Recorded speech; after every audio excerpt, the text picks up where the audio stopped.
Kapolres Bima, Nusa Tenggara Barat, diduga menerima setoran dari kasus peredaran narkoba.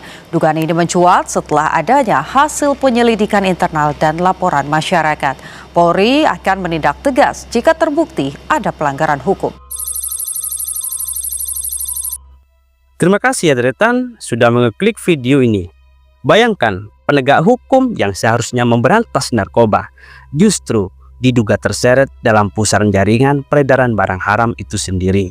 Peristiwa ini terjadi di Kota Bima, Nusa Tenggara Barat. Sebuah peristiwa yang sangat mengguncang publik. Kasus ini bukan sekedar soal penangkapan, bukan hanya tentang satu atau dua nama, bahkan ada aliran uang miliaran rupiah, hingga ada dugaan keterlibatan perwira kepolisian. Dan ada satu sosok yang hingga kini masih menjadi tanda tanya besar, yaitu sang bandar yang masih berkeliaran bebas. Bagaimana bisa nama bandar disebut dalam penyidikan, tetapi hingga kini masih belum ditangkap? Di video kali ini kita akan membedah kronologi fakta penyidikan hingga perkembangan terbaru yang membuat publik bertanya-tanya. Apa yang sebenarnya terjadi? Tanpa panjang lebar, langsung kita masuk pada pembahasannya.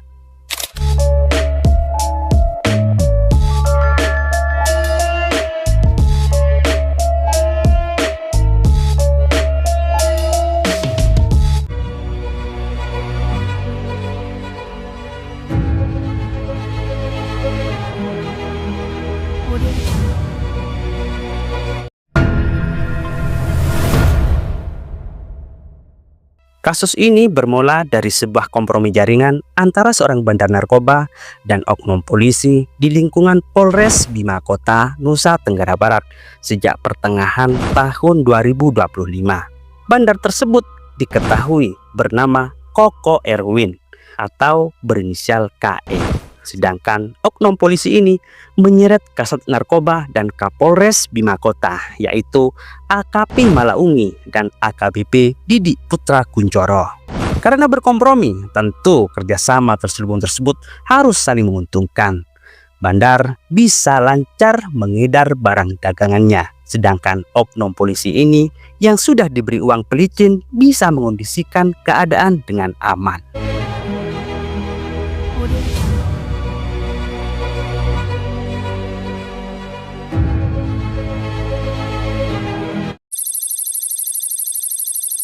Uang bandar untuk polisi tentu nilainya tidak sedikit, jumlahnya bisa tembus 3 angka. Bahkan barang narkoba yang diedarkan bisa terbuka lebar untuk polisi bila memang atau mau mengonsumsinya. Bahkan asisten rumah tangga dari Kapolres Didi, Bribka IR dan istrinya berinisial AN ikut mengonsumsinya. Sebab selain mudah berkomunikasi dengan bandar, untuk meminta barang narkoba hanya tinggal mengontak nomor bandar tersebut. Hingga akhirnya kedua orang ini ditangkap dan diselidiki polisi dengan kedapatan barang bukti seberat 30,4 gram sabu. Sehingga terseretnya Kapolres Didi selain disebut Malaungi juga disebut oleh Bribka IR dan istrinya AN.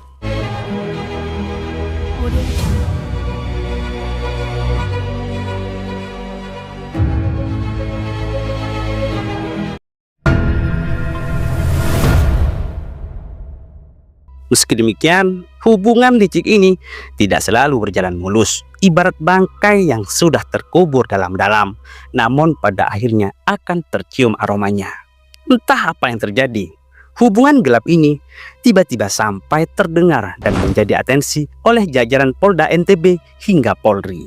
Semula penyidik Propam dan Ditres Narkoba Polda NTB melakukan pemanggilan pemeriksaan khusus dengan melakukan tes urin kepada Malaungi. Tak disangka tes urin tersebut hasilnya positif. Karena positif, penyidik Polda NTB pun memberi catatan merah kepada Malaungi jika pemberantasan jaringan dan peredaran narkoba di wilayah hukumnya hingga saat ini perlu dipertanyakan. Sehingga kasusnya ini kemudian berkembang menjadi investigasi internal oleh penyidik Polda NTB. Bahkan setelah dilakukan penggeledahan di rumah dinasnya, polisi menemukan barang bukti sabu seberat 488 gram. Akibat perbuatannya tersebut, Malaungi disidang kode etik lalu dijatuhi hukuman pemberhentian tidak dengan hormat atau PTDH dan ditetapkan sebagai tersangka kasus peredaran narkoba. Malaungi yang posisi dan reputasinya sudah rusak tidak mau masuk perangkap sendirian, sebab semuanya ia lakukan melibatkan dan atas perintah atasannya, yakni Kapolres Didi. Bahkan dalam pengakuannya, Kapolres Didi dikabarkan sudah diberi kendaraan mobil mewah dan uang sebesar 1 miliar sebagai tanda terima kasih karena bisa diajak kompromi dengan bandar narkoba. Tidak tanggung-tanggung, kabar ini pun menyulut penyidik Polri, sehingga kasus Kapolres Didi ini ditangani langsung oleh jajaran Polri, berbeda dengan Malaungi yang ditangani oleh penyidik Polda NTB. Setelah dilakukan serangkaian pengembangan kasus, Kapolres Didi akhirnya ditangkap. Dari hasil interogasi, polisi menyita koper putih berisi narkoba jenis sabu-sabu yang ditemukan di kawasan Karawaci, Tangerang, Banten. Isi dari koper tersebut selain berisi sabu juga berisi jenis narkoba lainnya.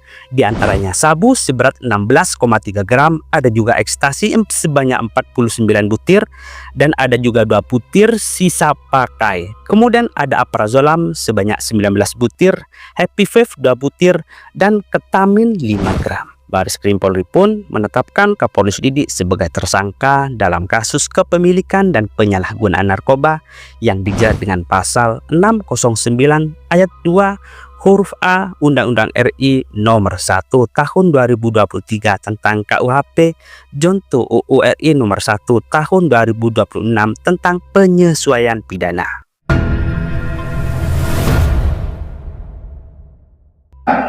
Yaitu Kapolres, dan Kapolres tersebut adalah yang bernama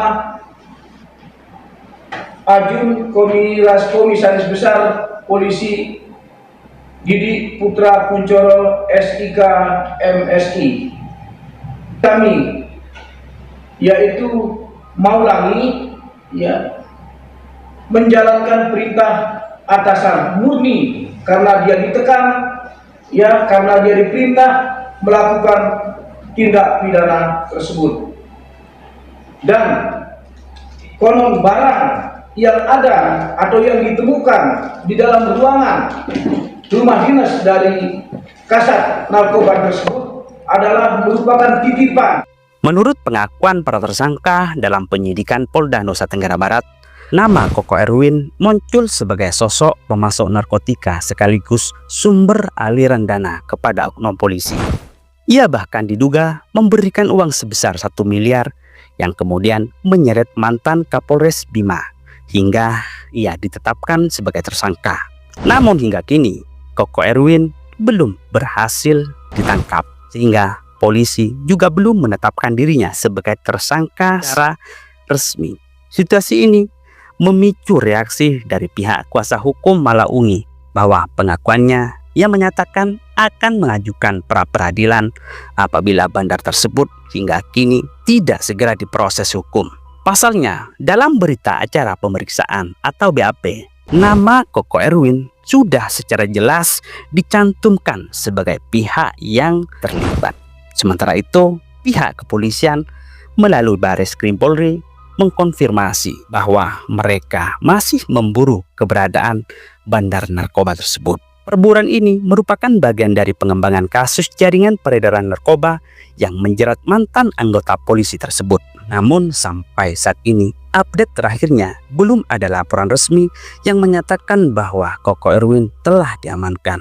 Artinya namanya memang sudah dijerat dalam penyidikan, tetapi ia belum sepenuhnya ditangkap. Dan hingga kini polisi masih terus melakukan pengejaran terhadap bandar narkoba tersebut. Jika kalian merasa informasi ini penting, jangan lupa tekan like dan bagikan video ini. Dan pastikan sudah subscribe untuk penelusuran kasus-kasus lainnya. Saya Nurus Apajapa, sampai jumpa di video berikutnya.